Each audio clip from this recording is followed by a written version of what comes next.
Good afternoon, everyone. Thank you for staying on for my presentation. My name is Gary Doyle and I work with Common Purpose. Our strapline is leading and influencing beyond authority.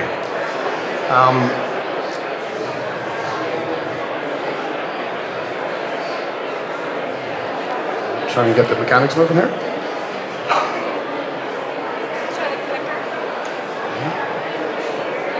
Is the right? Sorry about that. The origins of Common Purpose are from leaders in the public, private and not-for-profit sector coming together to address issues that affect our cities and the environment we live in. Informally, those leaders coming together and that formalises the organisation that is Common Purpose. In 1996, Common Purpose Ireland was set up. We're an independent, not-for-profit organisation involved in leadership training. Participants are what we would call established and emerging leaders from across the public, private and not-for-profit sectors. By emerging leaders we mean people who are on their way up through your organisation, people you've identified as people you want to keep, people who will be at the top table eventually. Maybe you can't pay them more now, maybe you can't promote them more now, but you want to hold on to them for the development of the organisation. The established leaders are your directors, your senior directors, your CEOs, your managing directors. And we put these people together in a melting pot where you have a diversity of background but a commonality of issues. Everyone is trying to achieve something within their own organisations.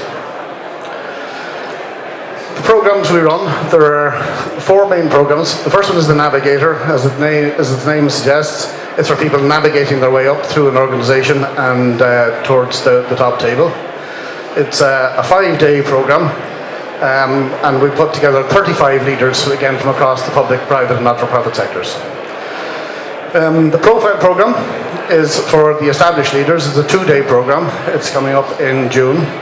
It will be centred on Dublin City Centre North, Dublin City Centre South. We take people out of their comfort zones. You might be spending a day in Wheatfield Prison, you might be spending a day in the GPO. And the main programme for the senior leaders runs from November to April for a group of 60 senior managers, leaders and CEOs and MDs.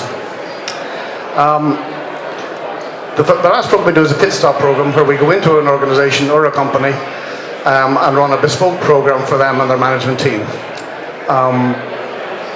The last one we did was with the Cool Mind therapeutic community and the drug people in Dublin. The next one we're doing is with the Wicklow and Kildare Education Training Board.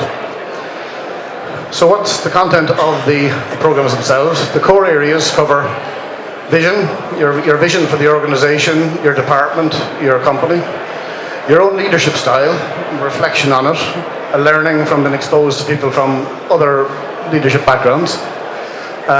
Power. Who has the power? How are they using it? How do you get power? Change. Critical issue for everyone these days. What's changing in your environment? What you often find with the CEOs is that they're at the top. They're expected to know everything. They've been promoted to this position. But the world is changing around them all the time. So what's changing and are you on top of the change? And finally, risk. What are the risks to you as an individual? What are the risks to your organisation? And what are the risks to your sector? They're the meaty bits of the programme. The benefits. Participative learning from groups and from other people. You learn from working in groups. I love being at the tech seminar here and I'm breaking every rule in the book as regards Common Purpose here. And our programs, there are no PowerPoint projections and there are no microphones. I love to see people arriving saying, great, I'm on a training day here, I'm going to sit back and relax. You're not. It's going to be participative. You're going to be sitting in discussion groups with groups of your peers. A support network. Oftentimes, I've met with so many CEOs recently who call the job lonely and isolating.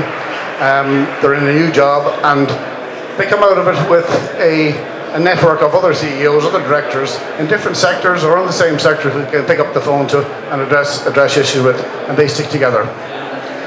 I read the bio of one of the participants recently, and she had done her degree, she had worked for a couple of years, she had done her MBA, worked for a couple more years, and then she did the Meridian program. And I asked her what did she get out of it. He said, well, I already had the academic MBA, so now I've got the streetwise MBA. And I like the term. It's dealing with the issues that are relevant to her and teaching her how to deal with the issues that are relevant to her. There is a very strong alumni of Common Purpose graduates, and there's a graduate event every year. People tend to stay in touch. And what comes out of it is a desire to do good. And it could be to do good within your own organisation, within the city, within the community, by way of cooperation. At a recent programme we had, the government department responsible for housing in Dublin did a charity working on homelessness, and those two people got together and said we should be working together more collaboratively. Similarly, you can have disagreements. On a recent course we had someone from Diageo, and we had somebody working from an NGO dealing with alcoholism, and that creates its own dynamic and an interaction of people from the different sectors. And finally, what comes out of the programme is the 3 C's as I've defined them recently. I'm discovering when I'm talking to companies and departments and charitable organisations, that all the organisations really want to be, they have to be commercial, they have to be successful, they have to make money to survive. They're looking to be creative, to do something new, bring something new to the party, and they're looking to be compassionate, to do something serious in terms of their corporate social responsibility and putting something back into the community of the city they work in. And a couple of points to remember. We need good leaders. I was at a meeting recently with a senior government official, and she was saying we need strategists, we need managers, we need technical people, we need analysts, blah, blah, blah. I said, yeah, you can have all those things, but you may not have good leadership. And she sat back in the chair and says, you know, you're right. Being a good manager does not necessarily mean being a good leader. Being a good technically strong person doesn't mean you're a good leader. And I'd wager a penny that most of us in the room here have worked under leadership that could have been better, and you can see that the harm that does and how it holds back the development of a company. We need good leadership, and everyone is, and any organisation that isn't working on its leadership should be. We need to participate in the programmes with the view that they're investment in our organisations, our companies, and our charitable organisations, not that they're cost. Money spent on developing leadership is money spent on is an investment, not a cost.